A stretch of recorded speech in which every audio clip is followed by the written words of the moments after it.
tarde a todos. Eu saúdo as personalidades que estiveram na mesa, ficaram os fantasmas, cumprimentos a todos, com amizade. Queria saudar naturalmente, particularmente, a Sra. Doutora Diana Guerra e o Sr. Presidente da Sociedade Portuguesa de Medicina Interna. Gostaria também de saudar o Sr. Presidente da Câmara. Eu estive cá há uns anos a fazer o discurso inaugural do ano académico no Instituto Politécnico de Viana do Castelo. Nessa altura eu escolhi como tema o elogio da dificuldade. E a tese era muito simples, é que a escola fácil não prepara para a vida difícil. Mantenho ainda hoje a minha tese e, de facto, os que estão aqui presentes escolheram certamente uma das profissões mais difíceis e mais arriscadas. Eu queria começar por dizer que em 21 de janeiro deste ano eu recebi uma carta da Sra. Diana Guerra a convidar-me para estar aqui a falar. Eu nessa altura respondi-lhe que a minha saúde não permitia dizer se poderia ou não aceitar, porque não era previsível com segurança para onde é que eu iria caminhar. A nova medicina tem-me trazido ao colo ao longo destes meses e hoje estou aqui, muito honrado pelo convite, porque me apetecia vir, e apetecia-me vir porque eu acho que fui, quase sem o saber, um internista toda a vida, embora operasse no sistema nervoso e as doenças do sistema nervoso. Mas queria também confessar que desde o meu 4º ano da faculdade até o dia em que interrompi a minha profissão, eu assinei o New England Journal of Medicine.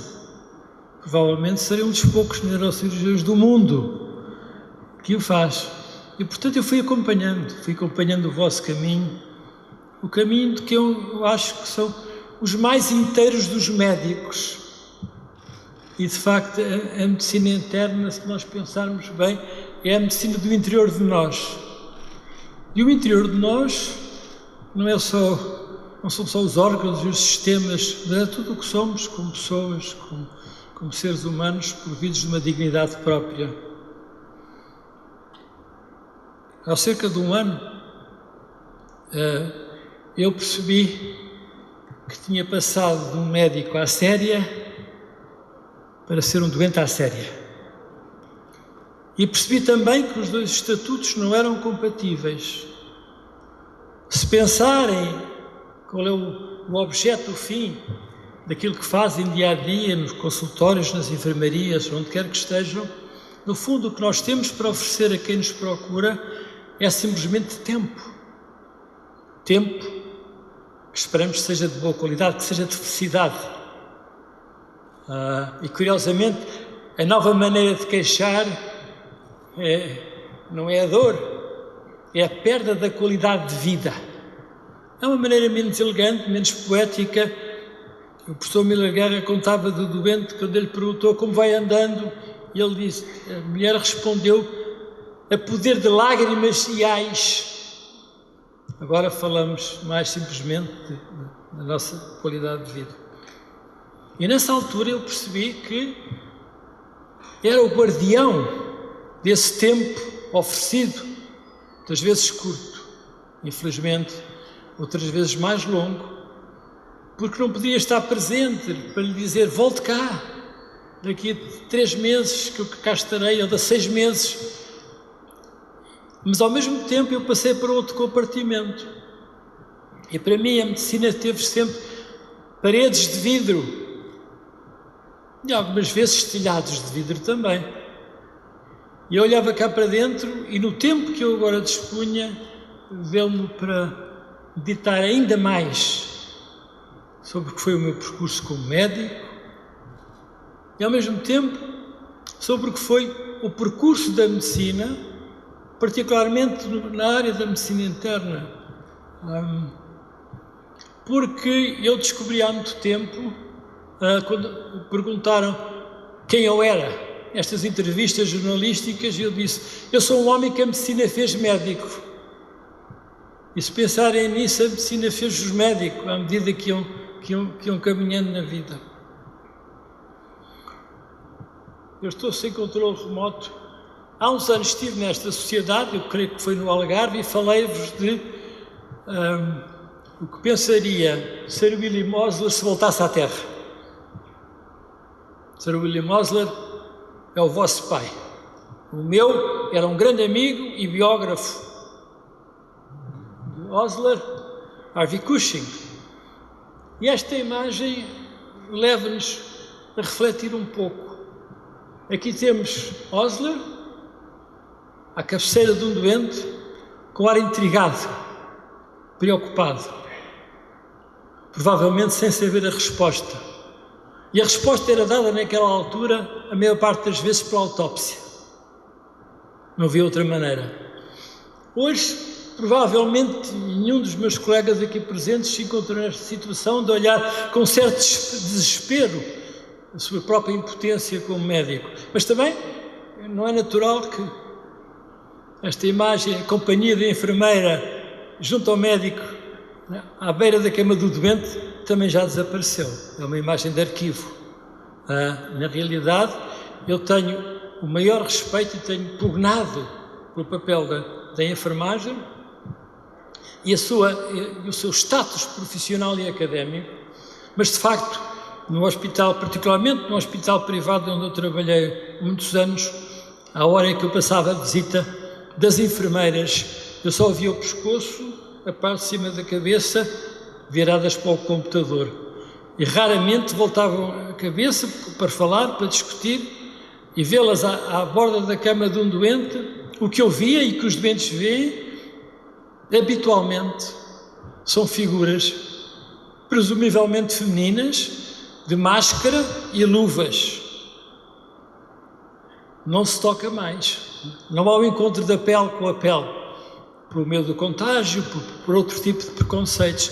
Portanto, isto também mudou, isto também é diferente. O que se perdeu no caminho, nunca se saberá. Há uns anos eu escrevi este pequeno ensaio, há pouco tempo, sobre a nova medicina. Isto vende-se no Pingo Doce. O preço é barato e vende-se bem, já se vendeu 9.000 exemplares. Portanto, para um ensaio, enfim, em Portugal é muito bom. E neste livro, que eu recomendo, eu acho que isto se vende por 6,50€. Está logo ao pé das pastilhas elásticas e dos chupa-chupas que eu levo para uma das minhas netas. Bom, e ali eu dividi entre a profissão, o conhecimento, a ciência e a ética. Não se assustem, eu não vou falar da ética nos moldes tradicionais, porque essa é uma ética que me incomoda. E perceberão logo porquê. Em relação ao sucesso da medicina, eu vou ser muito breve. É assim, há 30 anos, 70% dos doentes de enfermaria estariam na unidade de cuidados intensivos e 70% dos que estão hoje no cuidado intensivos estariam mortos. Mais ou menos isto. A seguir, eu penso que um dos traços definidores da medicina moderna é esta colega. Nunca trabalhou num hospital, não é responsabilidade pelo que diz, não se cansa, paciência, não se zanga, está disponível a toda hora. Foi-me apresentada há quase 10 anos, quando uma doente muito sofisticada me procurou no consultório, me fez várias perguntas sobre uma situação que era complexa e rara. Eu fui respondendo e no fim ela disse: acertou em tudo, porque eu já fui à internet. A internet já... E reparem, tantas vezes agora somos nós que damos a segunda opinião. E portanto estejam preparados. E não façam o diagnóstico olhando para uma doente que vos parece modesta, porque ela muitas vezes vem acompanhada da neta. A internet. E a neta já foi à neta à procura. Portanto, isto é uma realidade que nós ainda não percebemos qual é a dimensão. A seguir, Próximo. Ao mesmo tempo, o progresso científico atingiu uma dimensão extraordinária. Pode ir passando. Continuo. As tecnologias moleculares, a seguir. As tecnologias de imagem, as tecnologias de informação, a nanotecnologia. É isto. Ao mesmo tempo, queria dizer-vos também que o progresso científico é extraordinário. E se olharem para este slide e verem lá em cima, em cada um destes artigos publicados na Nature diz retracted. Significa o quê? Significa que estes dois artigos são duas fraudes. Porque a corrida nesta nova biomedicina, nesta nova medicina molecular, leva a que muitas vezes os cientistas incorram os grandes pecados da ciência. Isto foi este ano. Dirão, bom, os artigos foram retirados, os investigadores são punidos, mas aqui há um drama humano que nós não podemos esquecer. É que este cientista, que era um gênio, o que está do lado direito, enforcou-se. A honra japonesa não lhe permitia estar vivo. Portanto, vejam a dimensão do que isto representa hoje. Ainda ontem tivemos num seminário sobre comunicação em ciência, e eu falei disto e de outros exemplos de fraudes em ciência que depois têm uma repercussão na medicina. E as fraudes científicas mais frequentes não são nem na física, nem na química, são na biologia, são na medicina e são nos ensaios clínicos. O próximo. Ao mesmo tempo, se olharem para isto, veem como a vossa medicina e a minha transbordaram. Houve um programa na TVI sobre células dendríticas na cura do cancro e houve um movimento de espectadores que dizem que temos que, em canal aberto, termos os que estão a favor e os que estão contra. Na realidade, sem qualquer base científica. Certamente viram o alarme do glifosato outro dia na televisão, uma investigação científica promovida pela RTP1, que até apresentou os gráficos, mostrando que os portugueses tinham mais glifosato no sangue. Ninguém disse que aquilo tinha sido pago pelos ativistas contra os organismos geneticamente modificados, que foram eles que pagaram aquilo. Nem ninguém perguntou, por exemplo, à RTP se tinham consentimento informado para fazer essa investigação, que evidentemente seria necessária. Portanto, temos a sociedade em geral a meter-se em áreas que não conhece, no qual no conhecimento vale tudo. Vale a opinião dos especialistas, e temos um problema muito complexo com as terapias alternativas, em relação às quais não há evidência segura, a não ser, enfim, marginalmente, em relação à acupuntura, que estão aceitos e cuja regulação levanta gravíssimos problemas. Próximo. Daqui passo para os novos paradigmas de uma forma muito rápida, porque não é isto que me interessa mais. A seguir, bem, a medicina, o plano de saúde personalizado, eu penso que o internista toda a vida fez medicina personalizada. Porque se não fizesse, não era de facto o internista que tinha que ser. É claro que agora juntam-se os dados dos biomarcadores, a genómica, a imagem, esta ilusão de que o conhecimento, a decifração do genoma vai identificar os riscos a que podemos eventualmente ter em relação a várias patologias, esquecendo fatores epigenéticos e esquecendo um fator que é extraordinário e que no fundo acaba por conduzir a nossa vida, que é o fator sorte, que é o acaso. A seguir, isto mostra a mesma coisa, mas é a nova forma de mostrar a informação, mais popular, mais colorida, que a indústria farmacêutica tanto preza. No fundo diz a mesma coisa. A seguir, e agora a nova mantra, que é a medicina de precisão. É claro que quando nós fazíamos uma análise de urinas para identificar a bactéria, era a medicina de precisão. E estávamos a identificar o organismo e tratá-lo. orientadamente. Volta atrás. Para que não avance os slides, eu vou ter que pôr as mãos nos bolsos, porque senão pode ser mal interpretado. O presidente Obama trouxe a matéria da Precision Medicine ao seu discurso da União e lançou esta iniciativa da Precision Medicine para o tratamento do cancro. Agora vejam o que é curioso aqui também é Creation of a Voluntary Medical Cohort Research, a participação voluntária em investigação.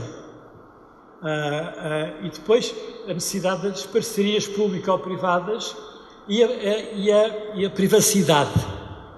Eu sobre a privacidade queria dizer uma nota de experiência pessoal. Quando as pessoas precisam de tratamentos especiais, medicamentos especiais, é preciso uma autorização do Infarmed. E o circuito hospitalar faz com que o médico prescreve, chega à farmácia, da farmácia vai à Comissão de Ética, da Comissão de Ética vai à farmácia, da farmácia para o Infarmed, do Infarmed, enfim, não é para a farmácia, primeiro vai para a Comissão de Avaliação das Terapêuticas, depois farmácia, etc. Ou seja, se a prescrição aparece com o vosso nome, logo a cadeia de pessoas que sabe que está doente com essa doença começa a alargar e depois toda a gente sabe. Portanto, e de facto, quer dizer, há quase uma impossibilidade, até nos Big Data, há maneira de ir à procura e descobrir quem são as pessoas e que doença têm. E, portanto, de alguma forma, nós temos que prescindir, se quiserem, da nossa privacidade, porque é quase impossível, neste momento e desta maneira, preservar a privacidade. Mas o que é interessante a seguir, o próximo, é que Michelle Obama estava na sala e ao lado dela estava este rapazinho, estudante de medicina, que sofre fibrose quística, para o qual uma modalidade rara, cujo tratamento custa $300 mil por ano. E o que é curioso é que esta medicação esta investigação foi patrocinada pela Fundação da Fibrose Quística, e a fibrose quística vai receber $3 bilhões por ano de royalties, de lucro, e vai reinvestir novamente a fibrose quística, na investigação da fibrose quística. Portanto, agora vejam o custo por um doente e por ano. Esta é uma outra realidade que nós não estávamos... A medicina antigamente era inócua, era barata e era ineficaz e não era arriscada. Agora é tudo ao contrário. Seguir? Próximo. E depois temos a medicina digital, que eu acho fascinante, em que nós ficamos ligados a tudo e sabe-se tudo a nosso respeito. É curioso que aquele vice-presidente terrível, o Dick Cheney dos Estados Unidos, aquele falcão detestável, a certa altura tiveram que desligar a conexão que fazia que o pacemaker fosse seguido à distância, porque podia haver um hacker que dava um choque e o homem desaparecia, quer dizer, uma espécie de drone ausente que o vigiava. A seguir, mas vem aí, a seguir, e depois gostaria de voltar ao artigo clássico do Hellman sobre o complexo médico-industrial, que é uma imagem, é uma associação que ele foi buscar ao único discurso famoso do presidente Eisenhower, quando ele falou do complexo militar-industrial, a seguir, porque vejam, por exemplo, o próximo. Vejam, por exemplo, o que é que acontece quando uma firma compra outra, como foi neste caso, que o medicamento, que era um medicamento que era usado na toxoplasmose, se tornou 6.000 vezes mais caro. Um medicamento raro, de produção rara. Por acaso o homem que promoveu isto foi para a prisão depois, e acho que lá continua. Mas naquela altura foi a arbitrariedade com que se estabelecem certos preços de medicamentos, de facto torna a medicina cara, insuportavelmente cara. Eu queria vos dizer que uma das coisas que me deixa desconfortável é que o discurso bioético, aquilo que as pessoas discutem nos prós e contras que há por aí, não só aquele, mas há muitos prós e contras por aí, é o princípio e o fim. E há um enorme parênteses entre a morte cerebral e a prevenção medicamente assistida. Nós tivemos agora uma nova legislação e o problema das barrigas de aluguer, cuja complexidade é muito maior que uma lei simplificada, que curiosamente foi reprovada no grupo de trabalho na Assembleia, mas depois por manobra política acabou por ser aprovado. O Conselho de Ética que eu presido chamou a atenção para a leveza insustentável daquela legislação, e de facto esquecem-se o próximo, que de facto há muita ética entre o princípio e o fim, e nós continuamos reféns destes princípios anglo-saxónicos da filosofia analítica, da autonomia, da beneficência, da não beneficência. De facto, o princípio mais ameaçado e o mais frágil é o princípio da justiça, do qual se fala muito menos. A seguir o próximo, os dois próximos. De facto, eu estou muito mais confortável, embora a minha raiz seja americana e tenha ido muito fundo. Os meus 13 anos que estive a trabalhar em Nova Iorque, de facto, há outros valores que foram realçados nos últimos anos, que é a dignidade, a integridade, a vulnerabilidade e a solidariedade, que são valores que se prendem muito mais com a justiça e muito mais expressos num pensamento ético que não está fechado, que não é um pensamento algorítmico, tantas vezes. O próximo. E de facto, o que me interessa particularmente é a ética do cotidiano. É aquilo que se passa dia a dia, chamando a atenção que há mundos morais locais, que significa que o que se passa numa unidade de cuidados intensivos neonatal, ou de adultos, ou no serviço de urgência, ou no segredo do vosso consultório, ou na enfermaria, varia. E não há receitas. De facto, eu gosto de dizer que a ética é a história da minha inquietação. A ética não é para pessoas tranquilas. E eu penso, e não estou aqui, digamos, a tentar, elogiá-los em especial, que à medicina interna compete muito esta síntese. Conseguir harmonizar princípios com aquilo que é a vida moral, no cenário em que cada um pratica a medicina. A seguir, eu queria passar em revista aquilo que eu acho que são os problemas. O doutor Francisco Jorge falou nos problemas mais pertinentes, em que é preciso uma intervenção mais urgente. Eu queria chamar a atenção para aquilo que eu acho que devem refletir e que talvez seja útil levarem daqui, pelo menos esta seria a minha intenção. Em primeiro lugar, como disse, a ignorância da realidade cotidiana. Em segundo lugar, a nova epidemiologia da morte. Próximo. Quando houve as discussões da eutanásia, particularmente, o modelo é sempre um modelo oncológico. A morte oncológica é que está lá em cima, ou seja, a pessoa está bem, vai-se aguentando, está lúcida, aproxima-se do fim e tem a autonomia suficiente, a independência para poder pronunciar o que deseja. Na realidade, há muitas outras maneiras de morrer. A morte da doença crónica, o declínio dos vários sistemas que pouco e pouco vão cedendo nesta máquina, até à morte da demência. Mesmo no plano oncológico, os meus doentes, ou seja, os doentes que morrem de tumores cerebrais, morrem de maneira diferente do que morre um doente com um cancro do pulmão, por exemplo. E, portanto, não vale a pena reduzir a discussão sobre a morte, e direi mais uma palavra adiante sobre isto, este modelo oncológico da lucidez profunda que permite reiteradamente exprimir um desejo. A seguir. Próximo. De facto, eu penso que uma das grandes realidades, e tenho pena que a OMS não tenha tomado isso como lema, como batalha, é de facto a demência. É de facto a demência. Quer dizer, aos 85 anos, 50% de nós vão ficar, ou mais, mesmo mais, vão ficar dementes, vão ficar dependentes. E se a gente olhar o que se passa com o envelhecimento, terão muito menos pessoas para cuidar deles. A seguir, vejam, por exemplo, morrer de demência, nós sabemos, por exemplo, que os cuidados paliativos e unidades próprias reduzem custos e os doentes são melhores tratados.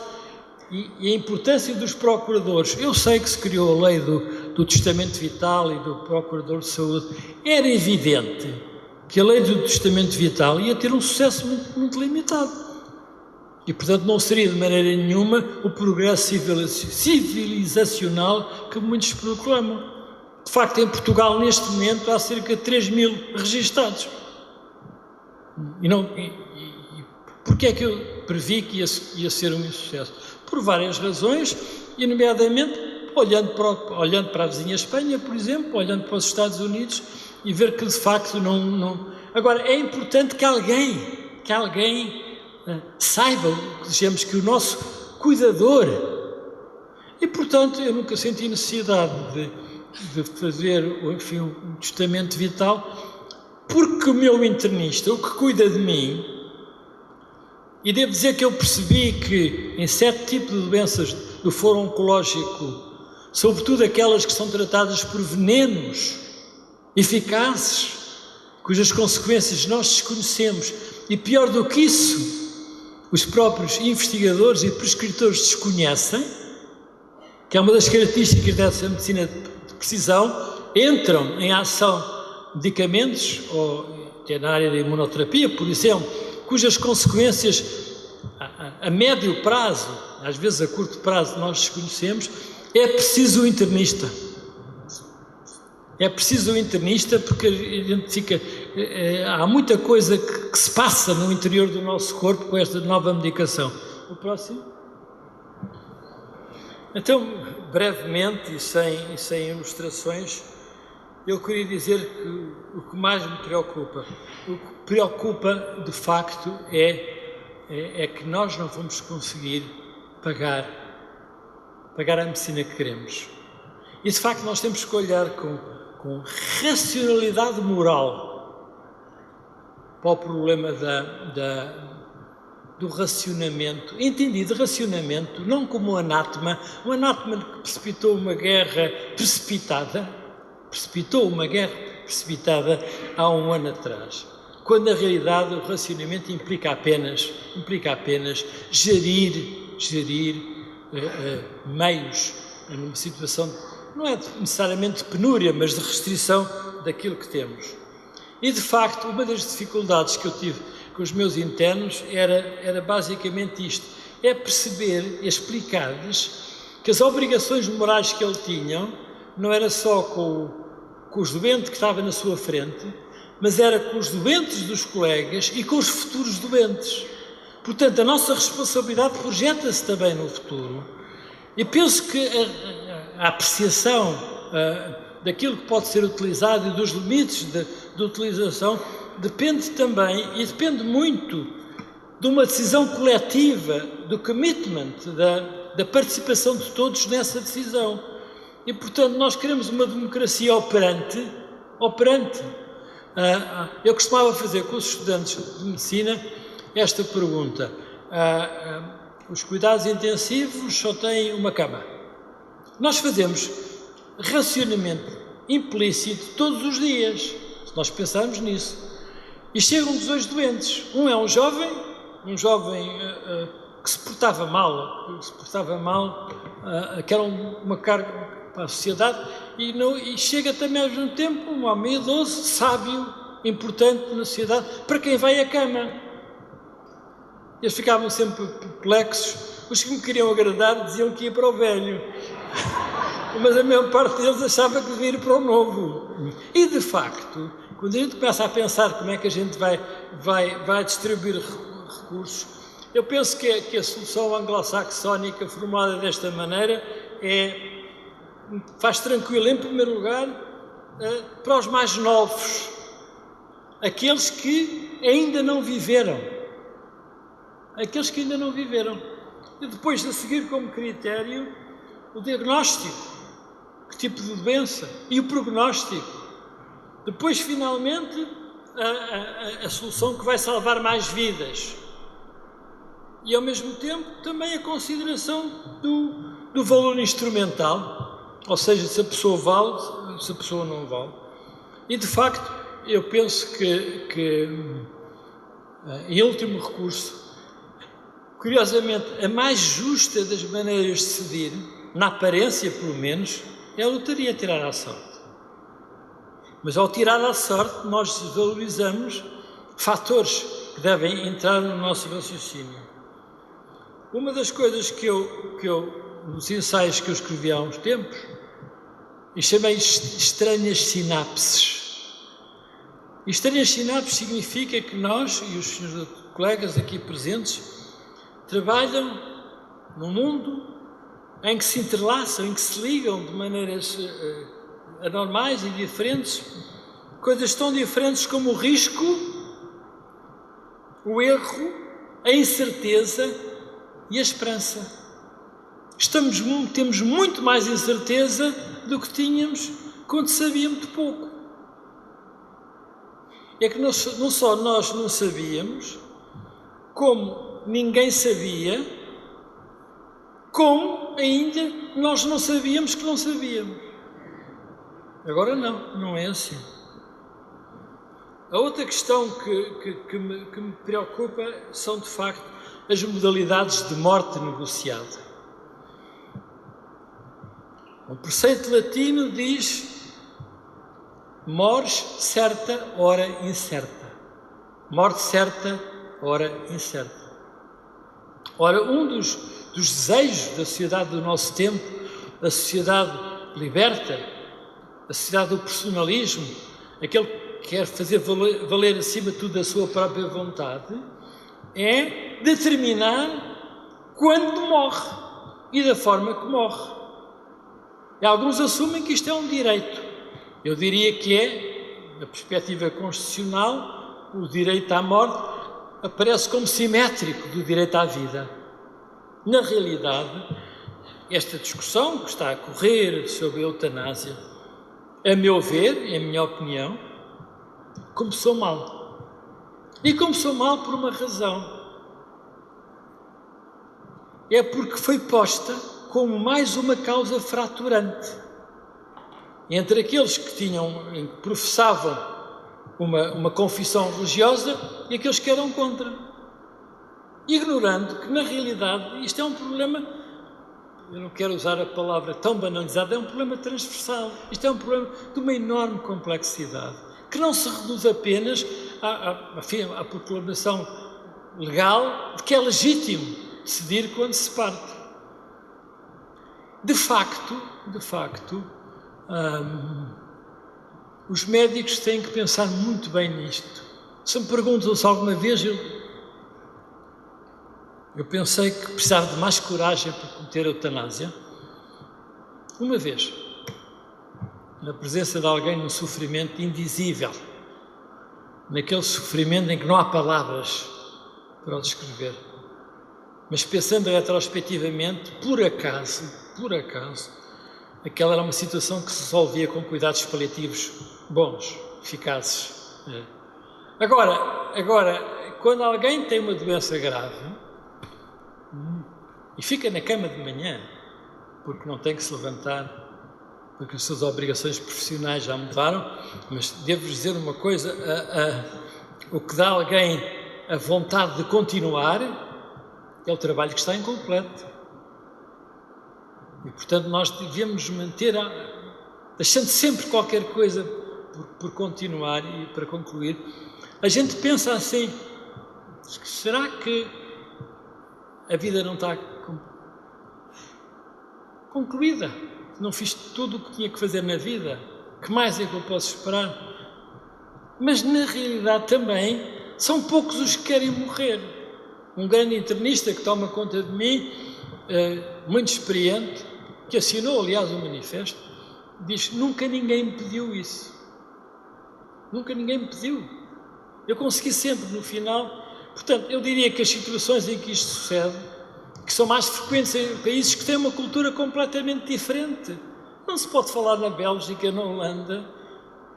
Quando a Holanda aprovou a lei da eutanásia, o Parlamento holandês espalhou pela Europa deputados a favor e contra para explicar o processo de resolução. Eles vieram à Universidade de Lisboa e eu participei numa reunião com eles para tentar explicar porque é uma civilização completamente diferente, não temos nada de comum. E, portanto, eu penso que a discussão tem toda a legitimidade, aliás, honra seja feita ao nosso bastonário, que tem um editorial muito equilibrado, muito bem pensado, em minha opinião, vale o que vale, sobre este problema no último boletim da Ordem dos Médicos. E, de facto, isto vai chegar ao Conselho de Ética, mais tarde ou mais cedo. E, naturalmente, há posições que são inconciliáveis. Agora, o meu pensamento sobre o que deve ser a posição de um Conselho de Ética na sociedade moderna tem-se afinado, tem-se apurado. Nós não somos donos de uma ética normativa que diz faça-se isto e não se faça isto. O que nós podemos é introduzir no debate alguma luz, uma luz filosoficamente muito aberta, em que todos têm o direito a ter uma opinião, mas não é uma opinião reflexiva, meditada, séria, profunda. Porque reparem, um manifesto daqueles não é um manifesto igual ou semelhante ao manifesto contra a privatização da TAP. Não sei se percebem a diferença. Percebem com certeza. Portanto, eu estou à espera de ver o que é para que caminho é que isso segue. Depois eu tenho uma enorme preocupação com o consentimento informado. Eu sei que vão ter uma sessão sobre consentimento informado, eu vou ser muito direto e muito simples. O consentimento informado é uma treta. Eu digo porquê? Não passa mais que um ritual de confiança. A maior parte dos doentes não é o consentimento informado. E pode fazer mal à saúde. Se eu for desfilar o número de complicações possíveis numa hernia discal, que inclui a secção da artéria ilíaca e a morte, certamente ninguém queria ser operado numa hernia discal. E, por outro lado, eu tinha por hábito fazer um esquiço, um desenhozinho da operação que eu ia fazer, explicar, está aqui o tumor, faz assim, faz assim, já. Depois os doentes são operados, voltam e depois dizem-me assim, afinal o que é que me fez? Já, minha senhora, então eu fiz o desenho, está aqui, não ouvi nada. Esta que é a realidade. Portanto, eu sou muito mais a favor da autonomia partilhada. Nós estamos no mesmo barco e eu digo-lhes, ouça, nós estamos no mesmo barco. Eu estou consigo, as complicações são estas. E uma das perguntas mais traiçoeiras é quando nos dizem assim, se fosse o senhor, o que é que fazia? E a gente diz, mas eu não sou o doente, eu sou outra pessoa. E se fosse a sua mãe? Reparem, colocam-nos nessa posição. E em Portugal, ainda hoje, os doentes colocam-nos num enorme dilema porque dizem assim, estou nas suas mãos. Já viram a maior responsabilidade quando nos dizem, estou nas suas mãos, faça o que puder por mim. Portanto, isto é o espírito do ato médico. Não é o simples assinatura em que os juristas estão muito entretidos nisto e agora as comissões de ética a nível europeu estão preocupadas. Porque como é que se dá o consentimento informado em relação a alguém que dá sangue para um banco de produtos biológicos? Em que é que aquele autoriza o quê? Para que tipo de investigação? A dimensão é enorme. E se perguntarem assim, se o médico vai prescrever um desses medicamentos novos e diz assim, está aqui então, as consequências deste medicamento, do ensaio, é esta. Quando dizem colite autoimune, por exemplo, vou dar um exemplo, As pessoas sabem exatamente o que é sofrer de uma colite autoimune. Passar os dias agarrado à barriga, a contabilizar as vezes que se vai à casa de banho. Ninguém sabe, não sabem. Nem sabem se vai acontecer. Ou seja, a dimensão da consequência, há, portanto, uma matéria de fé no outro, de confiança, que há uma barreira que, no fundo, nos aguenta, que nos sustenta esse choro. E, portanto, quando se perde isso na prática médica e se reduz isto, olha, penso no assunto, assim volto cá daqui a 24 a 48 horas com uma legislação que teve para ser aprovada. Teve para ser aprovada esta legislação. E os doentes tantas vezes chegaram e disseram assim, eu já fui a outro médico e ele disse, olha, vá pensar para casa, venha cá daqui a 2 dias. Não quer aquele médico. Mais de uma vez isso aconteceu. Portanto, eu diria que de facto nós temos que pensar muito bem sobre como é que na nova medicina o consentimento informado será configurado.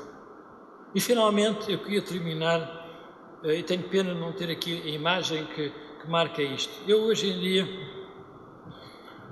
penso que há um ingrediente naquilo que nós fazemos, que muitos sentiram, e espero que todos nesta sala sentiram alguma vez, que é o sentimento da compaixão. Não se fala na ética dos sentimentos.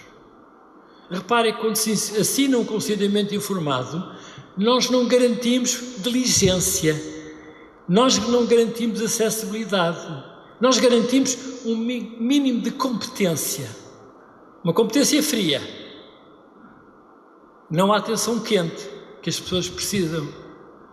E de facto, nós temos que nos entregar como crianças. Nós estamos no estado que um eticista que eu aprecio particularmente chama de humanidade ferida.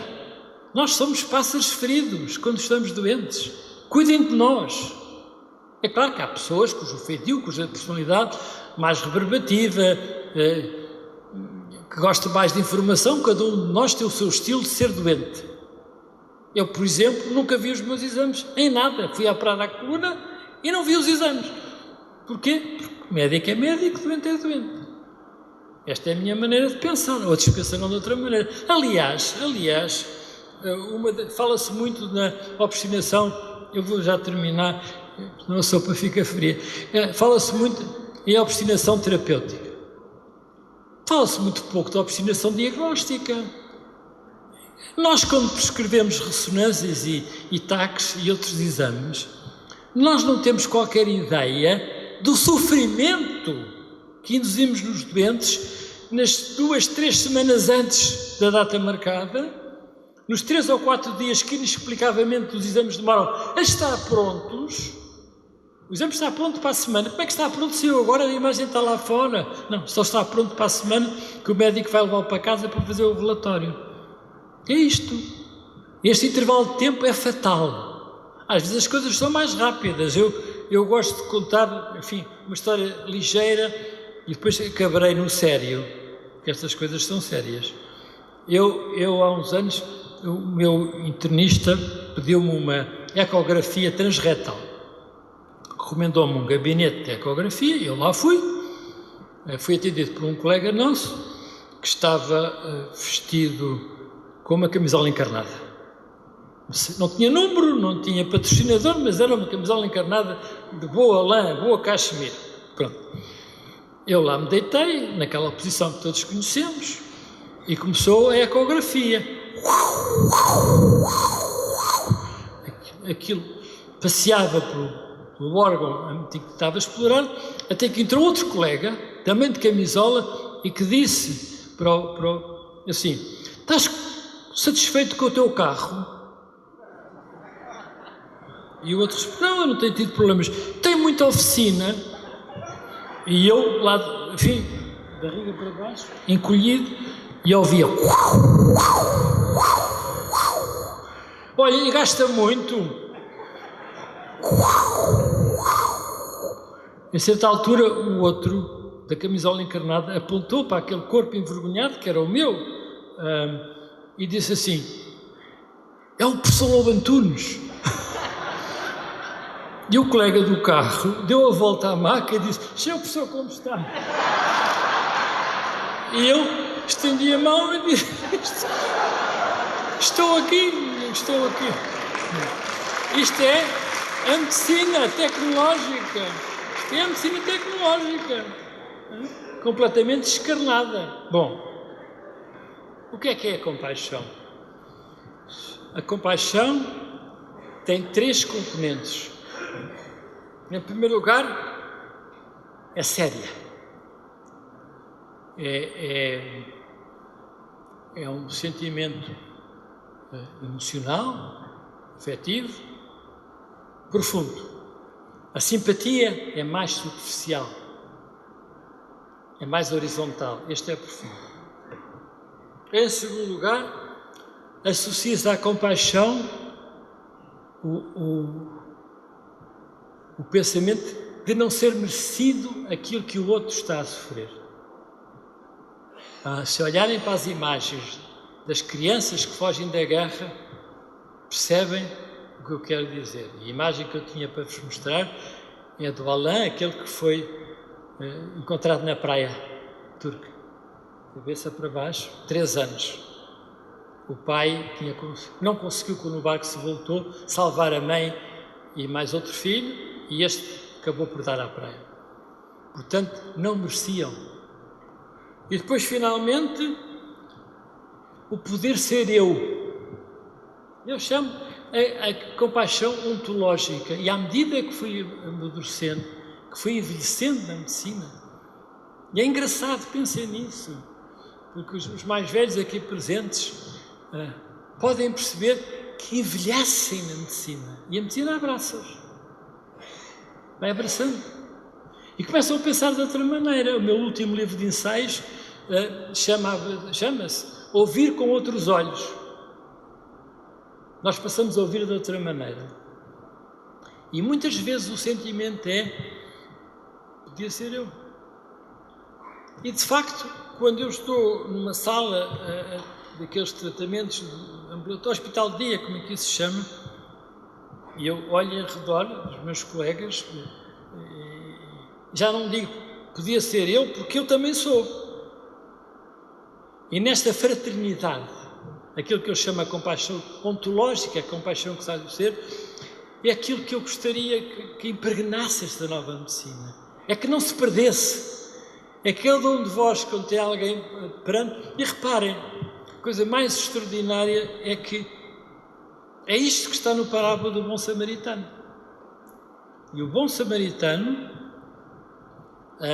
que o Papa Bento XVI tratou numa encíclica admirável sobre o amor, o bom samaritano estava ali por acaso.